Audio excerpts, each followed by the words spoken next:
CUET, that's a common undergraduate entrance exam. What you are going to do. कुछ आप लोगों को पता होगा, कुछ आपको नहीं पता होगा। और ओवर द पीरियड 1 मंथ में जैसे जैसे आप एग्जाम के नियर करेंगे, I think it is going to be from 15th और समथिंग लाइक दैट, 8th के ऑनवर्ड्स है। So you will come to know many things through the channels, through our videos, through newspaper, NTA के अपने आप में। But एक चीज ये है कि जब आप CUET कर रहे हो तो कुछ आपके सेंट्रल यूनिवर्सिटीज हैं, like D U is a main. Then there are some state universities, अगर आप बाहर जाना चाहते हो तो। Then there are some Delhi based university, दोनों आप लोग दिल्ली के हो तो दिल्ली के अंदर Delhi skills entrepreneurship university is there, which is separate. IP is there, और आईपी का अपना आईपी CUET भी है, और sometimes they take the CUET also. तो वो आपको एक बार ध्यान रखना पड़ेगा। लास्ट ईयर उन लोगों ने CUET के स्कोर्स नहीं, अपने स्कोर्स देखे थे। So you have to be tuned कि वो लोग आईपी का कौन सा जा रहा है, whether they are going to be with CUET और they are going to have their own. Then you have दोनों के लिए DTU, Delhi technological university, which is going to be for what you call as BBA, BSc, इन सब के लिए जाता है। Then you have DTU is, then you have one more university called Ambedkar University. There is a college also, there is a university also. And I'm talking about the university. So Ambedkar University,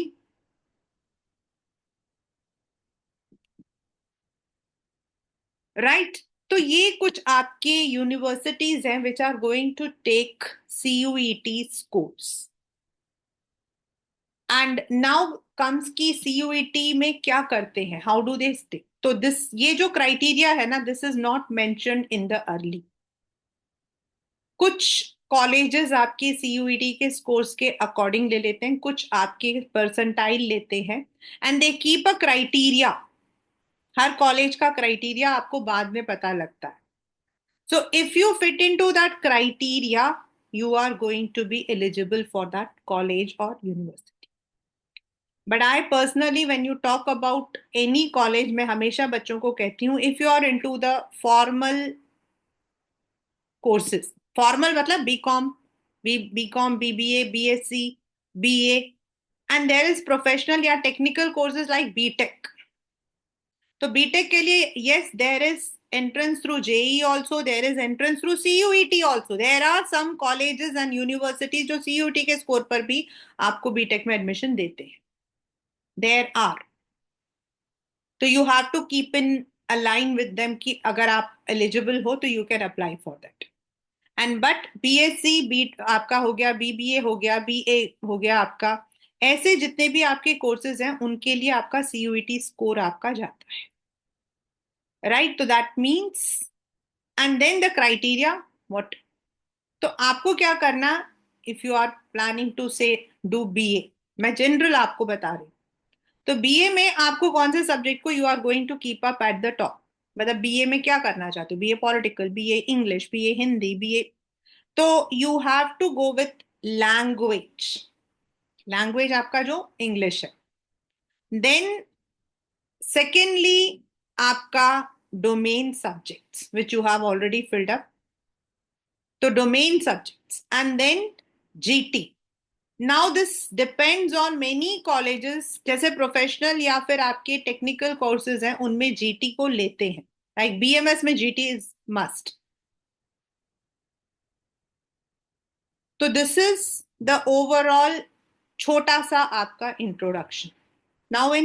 now let us come to our own subject, that is language English. जितने भी आपके subjects होंगे, domains होंगे, you are going to have 50 questions, जिसमें से आपको 40 questions करने होते हैं इंग्लिश के अंदर। 60 minutes is given for each subject, right. And there is a positive and negative marking, positive 5 marks for the right and negative -1।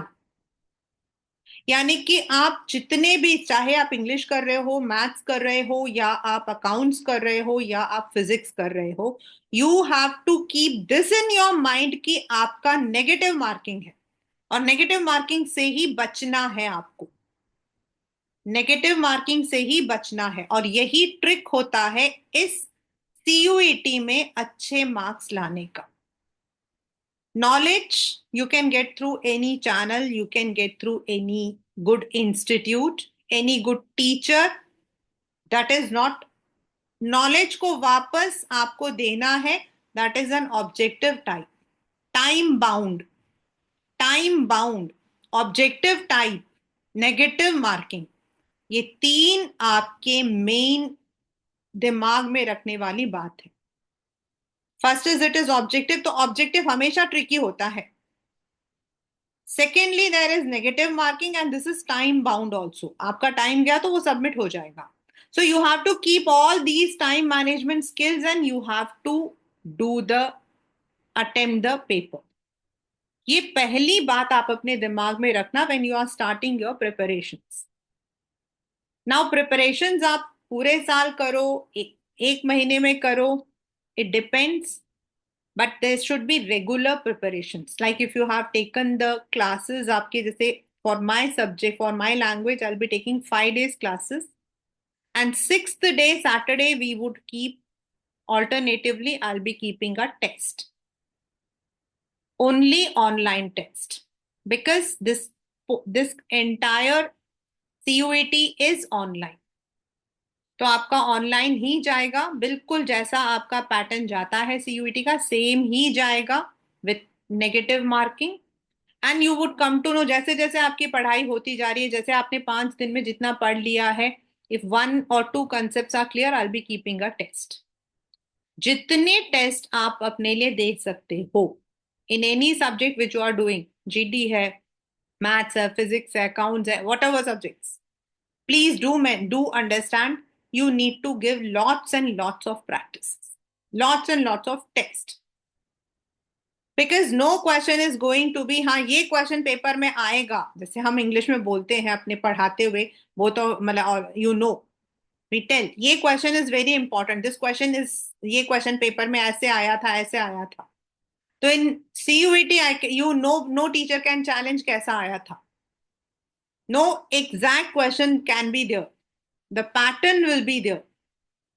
So that means more practice, more आपके पास questions होंगे। तो don't leave the practice, पढ़ने से कुछ नहीं होगा, आपको मैं 4 बार पढ़ा दूंगी उससे कुछ नहीं होगा। The more you will practise, the more you will give test, that would help you out, right? So this is the beginning of our CUET preparations. On your screen you can see that there is something which is written. तो सबसे पहले let us talk, this is the syllabus for English, because I'm going to take up English. So this is the syllabus for English for 2025. That is, अब बहुत ध्यान से सुनना, all the things are very important for you. You will be having reading comprehension, and reading comprehension हमारा जो है, each comprehension will be of 300 words. The limit for each comprehension is 300 words. यानी कि 300, 300, 300, 900 के. There can be a factual passage. Facts. Factual means based on certain facts, figures. Like हमारा COVID है, pollution है. These are kinds of factual, जिसके अंदर we have the data, surveys. Then some kind of narrative, narration करना किसी चीज के बारे में, like an article writing. And third is something related to literary, maybe like a story. Maybe like a story. So there are 3 kinds of reading comprehension in your syllabus, right? Then you have the second section is verbal ability. Verbal ability एक है लेकिन इसके चार आपके हाथ है, 4 hands are there। एक आपका आएगा, आपको पार्ट्स दे दिए जाएंगे, पार्ट्स मतलब सेंटेंस के, and you need to rearrange it. आपको उसे रीअरेंज करना into meaningful sentences, and I think we have been doing these till 7th or 8th standard। Then match. Now that can be the phrases, meanings, there can be different interpretation. Choose the right word। आपका जैसे हम लोग कहते हैं ना, वो हिंदी में पर्यायवाची, अनेक शब्दों के लिए एक शब्द, such questions। Synonyms and antonyms, यानी कि meanings and opposites। Then a slight literary aptitude। now literary aptitude का मतलब क्या होगा? The literature से related, मतलब not your literature। यहां पर आता है बाकी सब्जेक्ट से हमारा डिफरेंस, बाकी सब्जेक्ट से हमारा डिफरेंस। बाकी सब्जेक्ट्स में आपके एनसीईआरटी बेस्ड है, यहां पर आपका जो है एनसीईआरटी बेस्ड नहीं है। यहां पर आपका है literary aptitude, means knowledge of literary words, rhyming schemes, what we call as poetic devices, that। Then vocabulary can be spellings, spellings, identify the right spelling। तो ये हमारा जो है इंग्लिश का एक overall syllabus,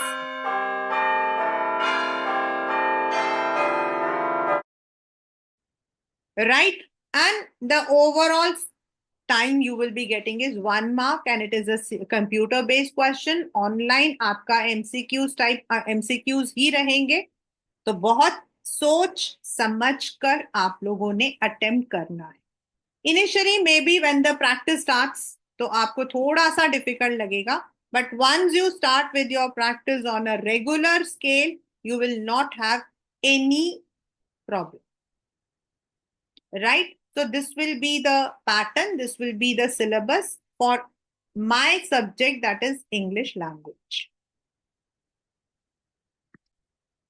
Today I'm starting with reading comprehension. I'm not going to do any reading comprehension right now, but I'm going to tell you how we should attempt a reading comprehension question. Already आपको मैं बता चुकी हूं कि there would be one which would be descriptive, narrative, मतलब descriptive means the factual, then you will be having the narrative, then you may be having a literary। तो normally अगर हम लिटरेरी बोलते हैं तो दिस इज आपका question moderate to difficult होता, जो level. Then if I talk about narrative, as I said something like a story और समथिंग, दिस इज मॉडरेट, आप निकाल लेते।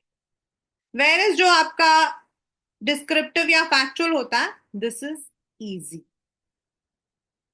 तो this is the first point कि आपके पास 3 तरीके के क्वेश्चंस होते हैं, easy, moderate and moderate to difficult. और आपके पास जैसे इफ आई से लिटरेरी, तो लिटरेरी में फिक्शन हो सकता है, stories, non fiction, dramas, poems, कुछ भी आ सकता है।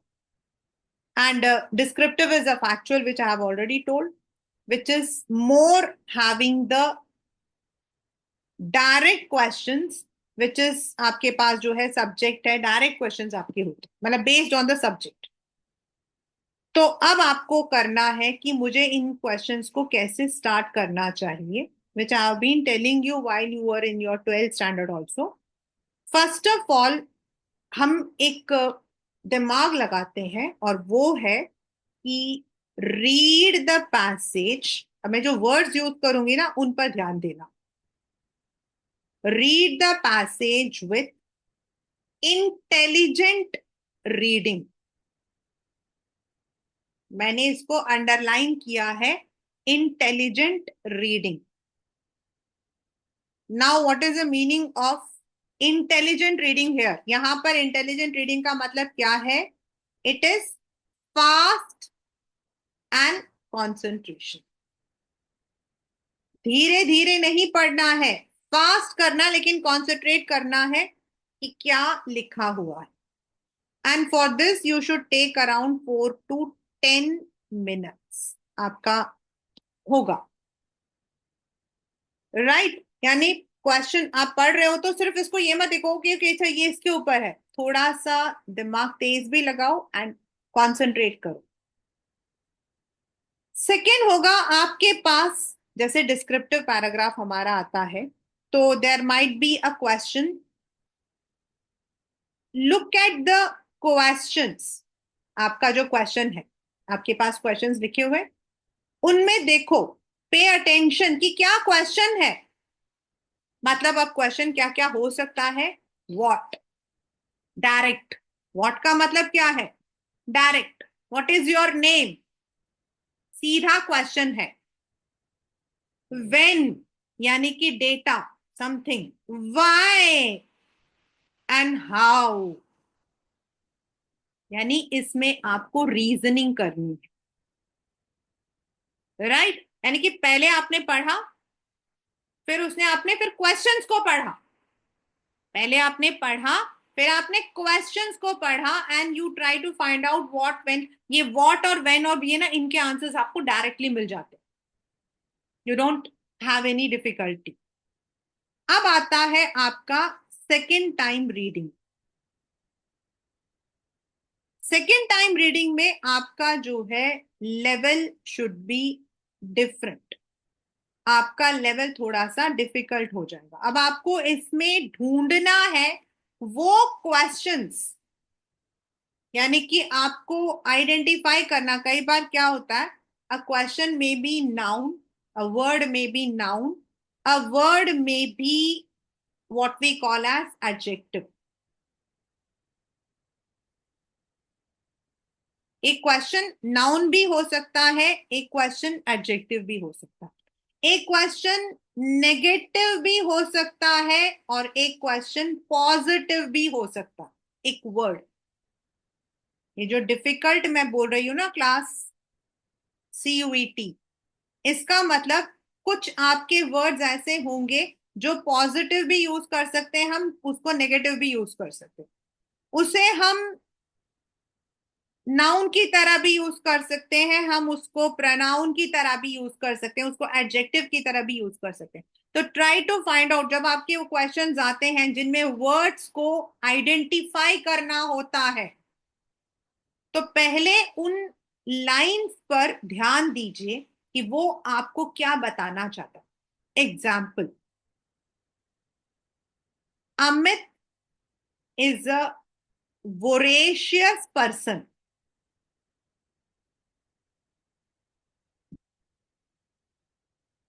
Amit is a voracious reader। इन दोनों में आपको पता है क्या डिफरेंस है? दोनों एडजेक्टिव हैं, because they are qualifying a noun. दोनों एडजेक्टिव्स हैं, लेकिन इन दोनों के मीनिंग कंप्लीटली डिफरेंट है। ये आपका नेगेटिव है और ये आपका पॉजिटिव है। Amit is a voracious person मतलब ग्रीडी, लालची। Amit is a voracious reader मतलब पैशनेट। मीनिंग वर्ड वही, मीनिंग अलग। क्या कहते हैं हम? वर्ड वही, लेकिन उनके जो मीनिंग्स है वो बिल्कुल अलग हो गए। मतलब जब वो वोरेशियस पर्सन बोला तो उसके आगे और पीछे देखिए कि वो क्या बता रहे हैं। Voracious means a person who is very greedy, at the same time voracious is also a person who is very passionate. I am a very voracious reader मतलब मैं बहुत पागल हूं पढ़ने के लिए। मेरा यहाँ पे ग्रीडी से कोई मतलब नहीं, यहाँ मेरा वोरेशियस का मीनिंग है I am a passionate reader.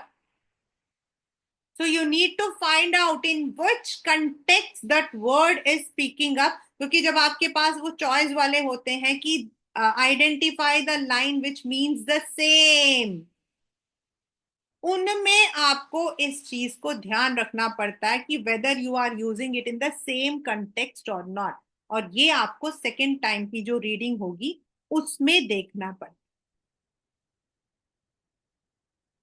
Right? So there are certain words which may confuse you, and there you have to be alert. The next is अपने आप के साथ ही अमिताभ बच्चन जी बनकर केबीसी खेलिए, become the host and become the guest. ठीक है, यानी कि आपको उसमें 50-50 का टेक्निक अपनाना है. यहां पर KBC doesn't mean anything, it is simply the 50-50 technique. Computer माता इसमें से 2 आंसर्स निकाल दो. तो जो आपको बिल्कुल लग रहे हैं बिल्कुल हो ही नहीं सकता है, उन दोनों को बिल्कुल बंद कर दो. एंड देन रिमेंबर, आपको जो है, जो आपको बहुत नियरेस्ट हो रहा है उसको आपने लेना. Try to always keep in mind, जितने भी हमारे कॉम्प्रिहेंशन होते हैं उनमें एडजेक्टिव्स एंड एडवर्ब्स काफी गेम प्ले करते हैं. दैट इज, जैसे मैंने बोला ना, voracious, this is an adjective. Adverb like she works hard, she hardly works. अब यहां पर she works hard, this is also adverb. She hardly works is also an adverb, क्योंकि वर्क इज वर्ब और उसको क्वालिफाई कर रहा है you work. She works hard मतलब बहुत मेहनती है. She works hard to earn her livelihood. She hardly works, this is a negative sentence, वो शायद ही काम करती है. इन वर्ड्स पर ध्यान करना चाहिए. And last but not the least is, जो हमारी फर्स्ट लाइन होती है of any passage when you are reading it, that is where you get the clue for the main idea. क्योंकि क्वेश्चन होता है what is the main idea that the narrator want to convey. तो जो पहली line होती है उसके अंदर आपका जो है whatever the passages, उसका जो मेन थीम होता है, क्योंकि आपके जितने क्वेश्चंस आगे होंगे, व्हाट होगा, व्हेन होगा, व्हाई होगा, वेयर होगा, everything is related to the idea of the. तो सबसे पहले वो क्या कहना चाहता है नरेशन में, डिस्क्रिप्शन में, लिटरेचर में, वो आपको समझना है. And then you should move to the question section.